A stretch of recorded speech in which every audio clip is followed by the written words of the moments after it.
Bonjour amis, voici le druide Garanos. Encore une fois, je fais un enregistrement pour mon fils Michael, qui m'a demandé de parler d'alchimie. Alors il faut distinguer deux alchimies. L'alchimie interne et l'alchimie externe, ce que les anciens Rose-Croix appelaient ergon et parergon. Parergon, c'est travailler sur la pierre et faire la pierre. Et l'ergon, c'est travailler magiquement ou spirituellement en soi pour trouver le processus d'intégration de la pierre. Dans le cadre même de l'alchimie externe, dans le parergon, il est question de trouver les matières premières. Alors, elles se distinguent différemment parce qu'elles n'ont pas les mêmes propriétés minérales. Et l'alchimie occidentale travaille comme le fait Rubinstein Steenhas, et l'alchimie orientale, ou extrême orientale, travaille avec une autre matière première, un sulfure de mercure. Dans le cadre celtique, il a existé aussi une autre matière première. Et là, ce sont des secrets qu'on dévoile malgré tout. Ce sont les particuliers. Alors, qu'est-ce que c'est que les particuliers? Ce sont des matières qui ne sont pas considérées comme idoines, comme le dirait Cancellier, le grand alchimiste Cancellier avec Fulcanelli, que tout le monde connaît plus ou moins, ou par le livre Le mystère des cathédrales. Et on sait que ces particuliers sont en fait probablement aujourd'hui dans la science moderne des lanthanides. Alors on peut y trouver par exemple le deutérium ou l'uranium. Et il semble que toutes ces matières étaient connues des anciens forgerons mythiques, même en Gaule, et qu'elles correspondaient à des alliages de matières et à des alliages de métaux. Métaux de Mars et métaux de Vénus, qui donnaient le bronze. Un couple alchimique qui sont un soufre et un mercure, bien entendu avec un feu qui va le travailler, qui est un sel. Et donc tout cela, c'est techniques secrètes, extrêmement secrètes. Hein. C'était gardé une volonté farouchement secrète. Eh bien, ça c'est ce qu'on appelait la voie des particuliers, donc de matière non reconnue comme celle de Rubinstein Steenhas ou les sulfures de mercure chinois, indiens, japonais, donc de l'Extrême-Orient souvent, du lointain Orient, et aussi en Grèce. Alors notamment les fameux dactyles, et on sait que Rame, quand il est parti avec tout son peuple dans le débat des schismatiques en Grèce, il a trouvé les dactyles et il a retrouvé certaines techniques des forges secrètes. Bon. Mais tout cela existait aussi, si on lit le Kalevala, on verra que le côté finlandais connaissait aussi toutes ces techniques de forge. Hein. Alors ça c'est universel, et on peut dire que si vous lisez Mircea Eliade, forgeron et alchimiste, vous aurez d'excellentes réponses, n'est-ce pas? Il connaît bien la question, apparemment. Hein. Maintenant, en ce qui concerne la voie hermétique par elle-même, elle n'est pas seulement travaillée sur une matière première, elle est aussi travaillée sur son âme, sur son corps et sur la descente de l'intégration de notre esprit.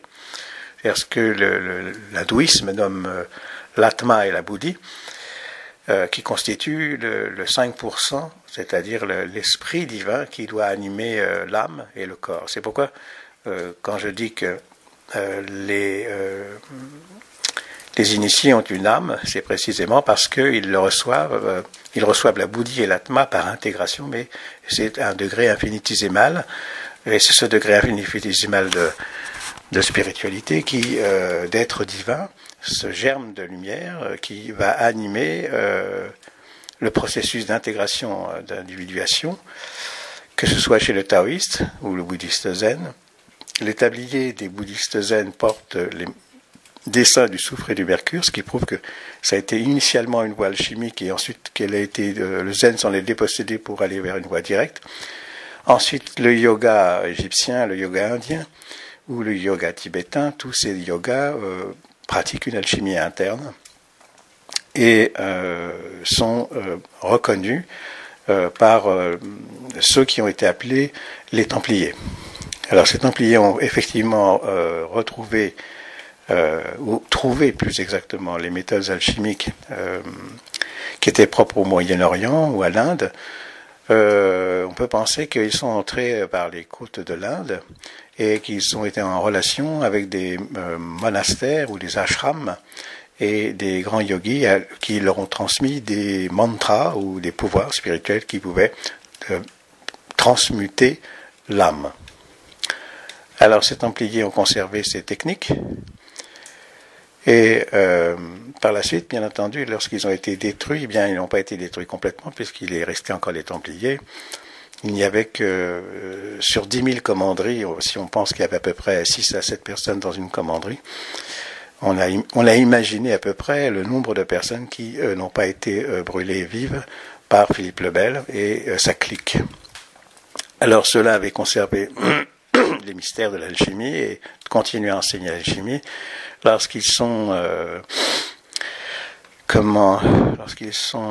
prisonniers, torturés, à ce moment-là ils partent à l'île de Mull, du côté de l'Angleterre et de l'Écosse, et là ils continuent à transmettre et à enseigner l'alchimie.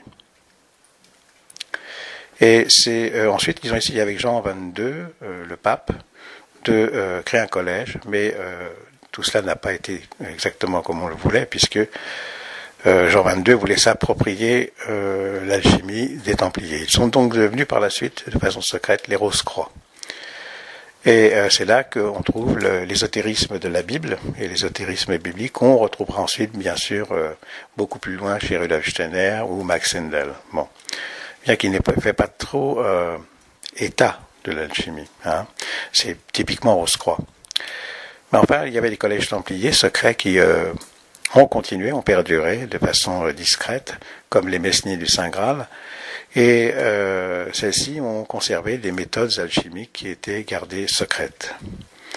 Alors nous avons vu le rôle de l'individuation, et c'est ce rôle qu'a trouvé à travers la spiritualité indienne et le bouddhisme zen, c'est ce qu'a trouvé Jung, et lorsqu'il a retrouvé le processus d'individuation qui était en fait le processus de l'alchimie interne. Donc quand on sait ça, on a déjà une idée sur le système alchimique. Par contre, ce qu'on ne sait pas, et on ne voit pas toujours, c'est que la plupart de nos cathédrales, de nos églises, font référence pratiquement directe à l'alchimie. Ça a été très bien mis en évidence par Cancelier dans les mystères des cathédrales. C'est le mystère du feu. Mais il existait pour les Templiers aussi un mystère particulier, il parle d'un mystérieux baptême du feu. Il faut savoir que ce baptême a lieu, effectivement, mais qu'il est un rendez-vous pour l'alchimiste. En général, l'alchimiste est prévenu 1 ou 2 ans à l'avance d'un lieu où il doit aller et il doit recevoir, en faisant un pèlerinage, une charge particulière des 3 logos. Et à partir du moment où cette charge est en lui, il peut manipuler les matières plus facilement. C'est ce qu'on appelle le mystérieux baptême du feu d'azote des alchimistes. Donc il y a là une force secrète, à la fois interne et externe, et les deux processus peuvent se mélanger, bien entendu. C'est ce que faisait, ce qu'a montré Cancelier. Hein. Bon, il y a eu beaucoup d'autres alchimistes modernes. On a René Schwaller de Lubitsch, on a beaucoup qui se sont intéressés à cette science. Hein. Je ne citerai pas donc tous les anciens. Il n'est pas nécessaire de dire, bon, il y a eu Blaise de Vigenère, Arnaud de Villeneuve, etc., etc. Tout ça, vous le trouverez dans les livres. Ce que je dis, c'est qu'il a existé, surtout chez les Gaulois et les Druides, une alchimie secrète qui correspondait aux 9 baguettes des druides. Chaque ordination et succession d'ordinations donne lieu de recevoir des baguettes d'un certain métal. Et ces baguettes, à l'origine, sont en rapport avec ce qu'on appelait dans la hiérarchie de Saint-Denis et de Saint-Paul les séraphim, les kéroubim, les trônes, les dominations, les vertus, les puissances, les arcailles, les archanges et les anges. Donc il s'agissait d'établir un lien secret par l'intermédiaire du feu avec la cosmogonie des êtres. Je pense qu'avec cette introduction, on aura une idée peut-être un peu singulière sur l'alchimie, mais on verra qu'il y a l'ergone et le parergone. D'ailleurs, les Rose-Croix eux-mêmes disaient il vaut mieux faire l'ergone que le parergone, c'est-à-dire que la mystique, la voie intérieure, le chamanisme, tout cela concourt à l'alchimie interne. Et puis, bien entendu, surtout, le Raja Yoga. Alors, c'est là où le processus de raffinement de la matière et des corps est le plus important, et c'est probablement la voie que je prends, vers laquelle j'ai toujours tendu, parce que c'est la voie la plus haute, je pense, et parce qu'elle se débarrasse des samskaras. Ce qu'avaient fait les samskaras, ce sont les mémoires qui sont contenues dans nos vies antérieures et qui sont rétablis dans ce corps et cette âme et cet esprit. C'est de cela dont il faut se débarrasser, et c'est ça la véritable alchimie interne, c'est se libérer des samskaras.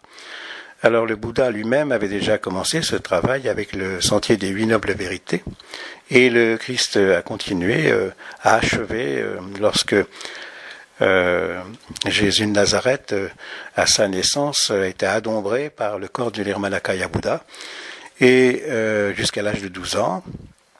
Et on peut dire qu'il appartenait là à la lignée sacerdotale, la lignée de Nathan ou Nathanaël. Bon. Et ensuite, bien plus tard, il y a eu, on peut rappeler, ça c'est un sel, et en plus il y a eu un Mercure qui est arrivé, c'était le corps de Zoroastre, qui a animé le corps de Jésus de Nazareth. Alors on a donc un sel et un Mercure, 2 agents hermétiques qui ont travaillé l'âme de Jésus, et c'est lui qui a apporté ce nouvel élan spirituel sur la terre, à partir du christianisme ésotérique. Donc ensuite, à 30 ans, il a reçu le corps du Christ, qui est un être solaire qui appartenait au Gwenved, qui ne s'était jamais incarné, qui avait visité tout le système solaire, et avec Michael, ils ont donc été les gardiens occultes de la grande tradition secrète, et il a renouvelé le monde spirituel en entrant dans la terre, et comme un agent alchimique, comme un sel fondant, avec Michael, son Mercure, tous les deux ont intégré entièrement leur soufre, qui est l'âme de la terre, pour la transmuter et la transfigurer. Alors tout cela, bien entendu, appartient à la connaissance secrète, et c'est de cela dont je voulais parler aujourd'hui, pour montrer que ce qui est en haut comme ce qui est en bas, c'est lorsque Jésus de Nazareth reçoit le corps du Nirmanakaya Bouddha, c'est le Bouddha lui-même qui agit dans son corps astral jusqu'à l'âge de 12 ans, et c'est pourquoi à l'âge de 12 ans, il a une clarté extraordinaire de conscience et de connaissance que personne ne pouvait avoir.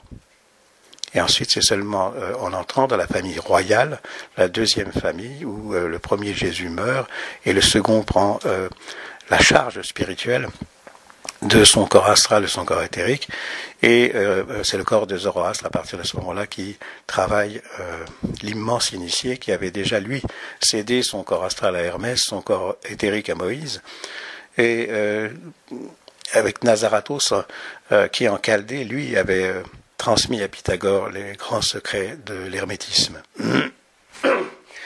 Et nous voyons que tout cela est une suite ininterrompue de grands sauveurs d'humanité qui sont venus pour tous les hommes. Et c'est cela la voie alchimique. Alors, voilà, je vous remercie d'avoir écouté, et j'espère que vous comprendrez mieux ce qu'est l'alchimie.